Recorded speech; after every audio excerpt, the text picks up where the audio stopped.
Ladies and gentlemen, today I invite you to pause and listen, not to the noise outside, but to the silence within. In the fast-paced rhythm of modern life, we are constantly reacting, consuming, and chasing. But what happens when we stop? What happens when we no longer feed every impulse, no longer chase every craving? That's when something powerful begins to emerge. That's when the body goes silent and the soul begins to speak. Shi Heng, a modern-day Shaolin master, teaches that abstinence is not suppression, it is awakening. It is not about denying life's pleasures, but about discovering life's deeper truths. When we abstain, whether from food, digital distractions, or harmful thoughts, we begin to observe. We begin to notice the patterns of our mind, the emotions we try to escape, and the desires that control us. And in that noticing, we reclaim our power. True strength is not in how much we do, but in how much we can endure without doing. It's in the discipline of stillness, the mastery of restraint. Abstinence becomes a doorway, not to emptiness, but to clarity, purity, and presence. Shi Heng reminds us that when the body is no longer the loudest voice, the soul can finally whisper its truth. And that truth is often, you are more than what you crave, you are deeper than what you fear, you are freer than what you seek. Many people misunderstand abstinence. They see it as a form of punishment or deprivation, as if by saying no to certain pleasures, we are somehow denying ourselves the joy of life. But this is a shallow view of something deeply transformative. Abstinence is not about rejecting the world. It's about learning to truly see it. It's not about forcefully shutting down desire. It's about observing where those desires come from and whether they serve us or control us. When Shi Heng speaks of abstinence, he refers to a practice rooted in clarity. It is a conscious decision to step back from excess so we can realign with what is essential. In today's world, we're constantly bombarded by stimulation, whether it's food, entertainment, social media, or even emotional drama. Our senses are flooded. We respond on autopilot. We feed every urge without reflection. But when we abstain, we break that automatic cycle. We stop reacting. We begin witnessing. This pause, this space created by abstinence, is where awareness grows. It allows us to feel discomfort without running from it, to face cravings without collapsing into them, and to sit in silence without needing to fill it. In doing so, we realize that much of our suffering doesn't come from the thing we lack, but from our resistance to that lack. Abstinence is the art of presence. It's a mirror held up to our inner world, forcing us to see what's really there when the noise is turned down. It teaches us that we are not weak for feeling temptation. We are strong when we choose to observe it instead of obey it. This form of restraint is not lifeless. It is alive with attention, rich with self-knowledge. It's not about turning away from the world. It's about turning inward to understand how the world lives inside us. In this way, abstinence becomes not a limitation, but a path to liberation. The body is a powerful instrument. It hungers, it aches, it reacts. It demands attention through sensation, through pleasure, and especially through discomfort. But while the body plays its part in our existence, it often becomes so loud that it drowns out something far more subtle and profound, the voice of the soul. We are conditioned to obey the body's every signal. When we're hungry, we eat, sometimes without even questioning whether it's true hunger or emotional emptiness. When we feel tension, we reach for distraction, a screen, a snack, a conversation, anything to pull us away from the discomfort of stillness. Over time, these patterns create a layer of noise that covers the deeper aspects of who we are. Shi Heng speaks of this contrast, the body's urgency versus the soul's stillness. He reminds us that the soul does not shout, it whispers. And if we are constantly obeying the impulses of the body, we never give the soul a chance to be heard. It's like trying to listen to a soft melody while standing next to a roaring engine. You can't hear it unless the noise subsides. That's where the practice of silence, and more importantly, the abstinence that leads to silence, comes in. When we deliberately step away from what stimulates the body, when we fast, when we remain still, when we stop speaking unnecessarily, we start to tune our awareness to a finer frequency. In that stillness, something beautiful begins to emerge, a clarity that was always there but hidden beneath layers of craving and distraction. The cravings of the body are immediate. They demand now, but the voice of the soul is timeless. It speaks not of appetite, but of alignment. It asks questions like, are you living with integrity? Are you walking the path of your truth? Are you present, or are you lost in reaction? But to even hear these questions, we must cultivate silence, not just external quiet, but internal spaciousness. That means learning to sit with the body's hunger without rushing to satisfy it. It means letting the restlessness pass without trying to escape it. Because every time we choose stillness over reaction, we lower the volume of the body and raise the sensitivity of the soul. And in that space between urge and action lies the possibility of wisdom. In today's world, distractions are everywhere, persistent, alluring, and expertly designed to keep us occupied. From endless scrolling on social media to the constant buzz of notifications, from background noise to addictive habits, our environment leaves little space for reflection. But the more we chase these distractions, the further we drift from ourselves. Shi Heng reminds us that it is only when we begin to remove these distractions that our inner truth can rise to the surface. Our minds are like a lake. When the surface is disturbed, churned by movement, cluttered with debris, we cannot see the bottom. But when the water becomes still, clear, undisturbed, we begin to see what lies beneath. The same is true of our consciousness. As long as we are bombarded by constant stimuli, we remain disconnected from our deeper knowing. We become strangers to ourselves. Removing distractions is not about escaping life. It is about reconnecting to the life within us. When we step back from the noise, we create a sacred space in which thoughts can settle and emotions can breathe. It's in this space that awareness sharpens and self-reflection becomes possible. Suddenly, the questions we've avoided begin to emerge. Who am I beneath all the roles I play? What do I truly want, not what the world wants for me?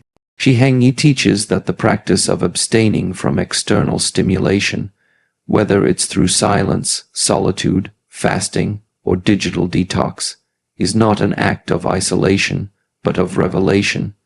It's not about being alone. It's about becoming intimate with the self. In that quiet, we begin to recognize the voice of inner guidance, that subtle compass that points toward authenticity and purpose. Most of us live reactive lives. We respond to what's loud, urgent, or emotionally charged. But real growth doesn't come from reacting. It comes from pausing. It comes from being still long enough to feel discomfort without numbing it, to observe confusion without fixing it, and to witness the fears that normally drive us without letting them take the wheel. The stillness created by removing distractions becomes a fertile ground for transformation. In that stillness, we begin to see patterns, habits that don't serve us, beliefs we've inherited but never questioned, wounds we've carried for years without healing. And once seen, they can be understood, and once understood, they can begin to shift. In a society that celebrates indulgence and instant gratification, discipline is often misunderstood. It's seen as rigid, harsh, or even joyless. But to the wise, like Shi Heng, discipline is not a burden. It is a pathway to freedom. And within that discipline, especially the kind born from conscious restraint, lies the seed of self-mastery. Self-mastery is not about dominating the world around you. It's about gaining control over the world within you. Your thoughts, emotions, impulses, and actions. Anyone can act on desire. Anyone can react to emotion. But it takes deep inner strength to feel the pull of a craving and choose stillness over satisfaction, reflection over reaction. Restraint in this context is not weakness. It is an act of profound power. To restrain oneself from reacting, from indulging, or from feeding every impulse is to say, I am not ruled by my body, I am not a slave to my thoughts, I choose consciously. That's a rare power in a world addicted to stimulation. Shi Heng emphasizes that every act of restraint is an opportunity to become more aware of our inner architecture. When we resist the urge to distract ourselves or gratify a temporary urge, we come face to face with the raw, unfiltered experience of the present moment. That's where real growth begins, not in comfort, but in the fire of conscious discomfort. Discipline becomes the bridge between who we are and who we are capable of becoming. It allows us to stay with what is difficult without fleeing, to act with purpose rather than habit, and to pursue what is meaningful instead of what is easy.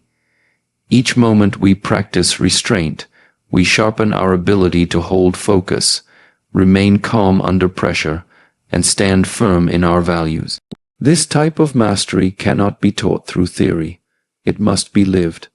It must be felt in the tension of withholding a reaction, in the stillness of sitting with craving, in the space between urge and action. That is where we meet the part of ourselves that is unmoved by chaos, untouched by temptation, the part that watches with patience and speaks with quiet wisdom. True discipline is not about control over others or rigid routines. It's about alignment between our actions and our higher intentions. It's about becoming the kind of person who doesn't need the world to change in order to remain centered. This is the essence of self-mastery, being so rooted in your inner world that the noise outside cannot shake you. There is a quiet transformation that takes place when we begin the practice of abstinence, not just physically, but mentally and emotionally.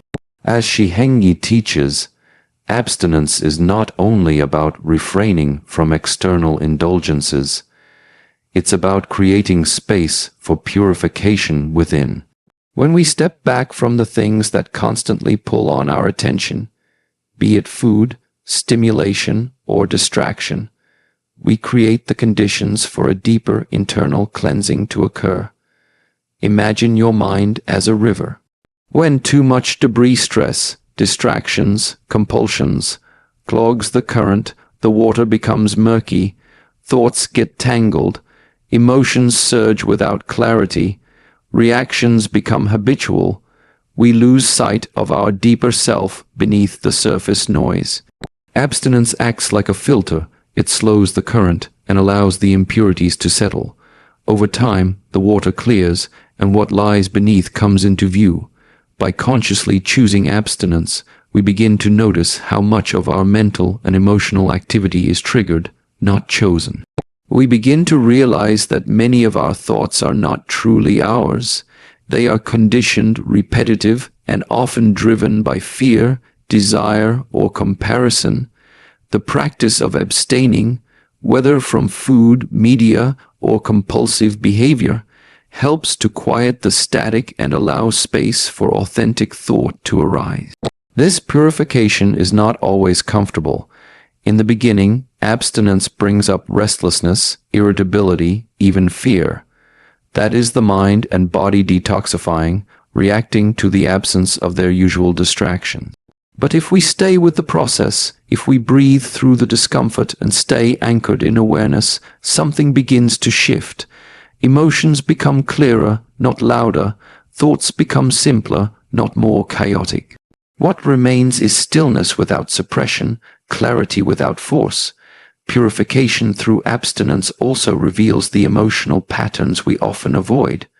Without our go to distractions, we must face sadness, boredom, loneliness, or anxiety head on. And in facing them, without judgment, we begin to understand them. This is emotional purification, not the removal of emotion, but the transmutation of it into insight and peace. Shi Heng speaks of abstinence as a spiritual filter. Every time we refrain from feeding an unconscious pattern, we filter our awareness through the lens of discipline. What is impure begins to rise and dissolve, what is true remains, and in that place of fewer cravings, fewer distractions, fewer emotional storms, peace begins to surface. And not a peace that is fragile or temporary, but one that is earned through presence, forged in stillness, and maintained through conscious abstinence. We often mistake freedom for the ability to do whatever we want, whenever we want. The world tells us that the more choices we have, the more things we can possess, and the more desires we can fulfill, the freer we are. But as Shi Heng reveals through his teachings, this is an illusion. Real freedom does not come from indulging desires. It comes from detaching from them. Desires are not inherently bad. They are part of our human experience. But the danger arises when we begin to believe that we are our desires, when our identity becomes fused with our cravings, when our happiness becomes conditional on getting what we want, and our peace becomes threatened the moment we don't. Desire, in this way, becomes a master, not a companion. We run from one longing to the next, one more achievement, one more pleasure, one more distraction, and each time we get what we thought we wanted, the satisfaction is brief, quickly replaced by the next craving. This cycle is endless. It creates dependency, not freedom. Shi Heng teaches that freedom is found not in fulfilling every urge, but in being free from the need to fulfill it. To observe a desire rising, to feel its pull, and to remain still, not because we're denying ourselves, but because we see the nature of that desire clearly. That is liberation. That is strength. When we detach from desire, we begin to understand that we are not the hunger we feel. We are not the restless mind, nor the aching emotion.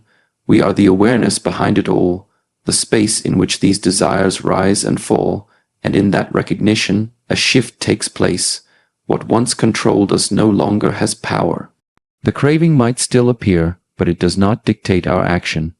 Abstinence becomes a tool in this process, not as punishment, but as practice.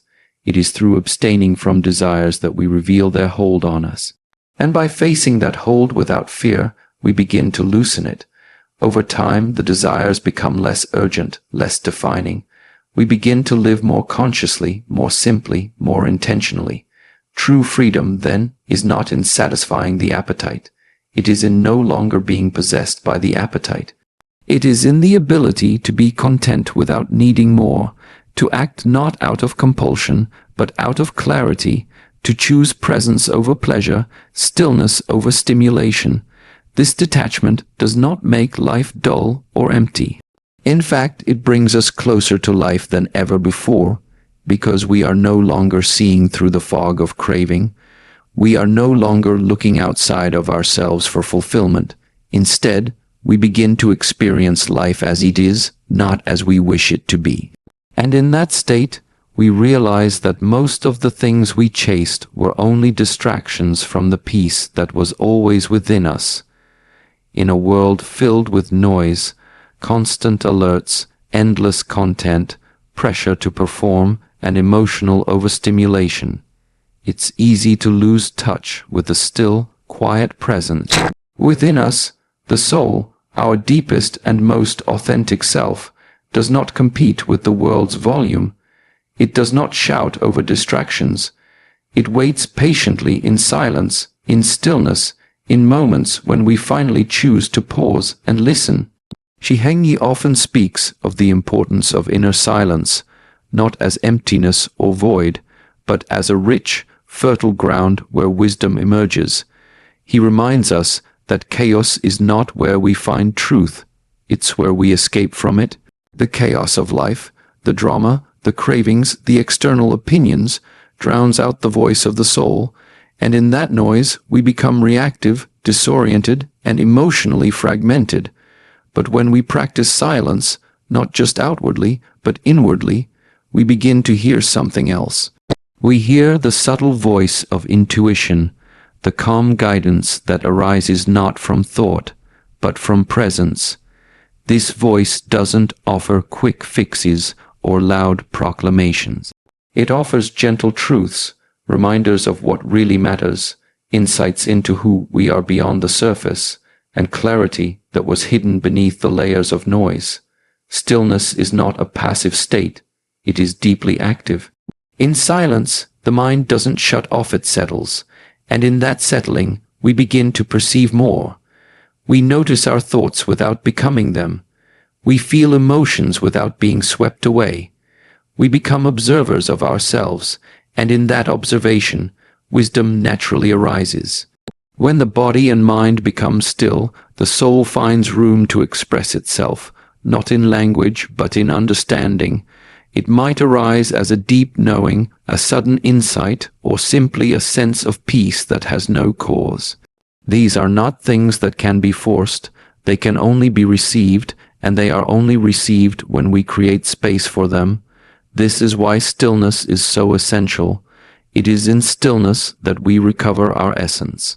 It is where we separate what is temporary from what is eternal.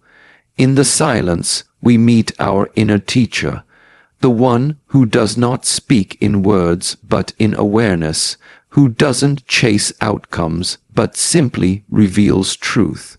Shi Heng's teachings remind us that to truly know ourselves, we must learn to turn down the volume of life and tune into the quiet beneath. There, in the silence, the soul begins to speak, not with urgency but with presence, not with noise but with knowing, and only those who are willing to sit still long enough will hear what it has always been saying. In a world that moves faster each day, abstinence, silence, and stillness are radical acts. They are not signs of weakness or escape. They are signs of strength, awareness, and intention. When the body goes silent, when we learn to step back from constant stimulation and craving, a deeper intelligence awakens within us. This is the truth that Shi Heng shares, that true transformation does not come through addition, but through subtraction.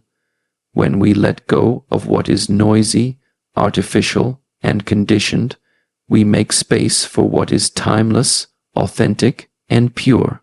The soul is always speaking, but only in silence can we truly hear it, and in hearing it, we remember who we really are, not the cravings we chase, not the roles we play, but the calm, powerful awareness beneath it all. So pause, be still, practice restraint, and listen, because in the quiet, your truest self is waiting to be rediscovered.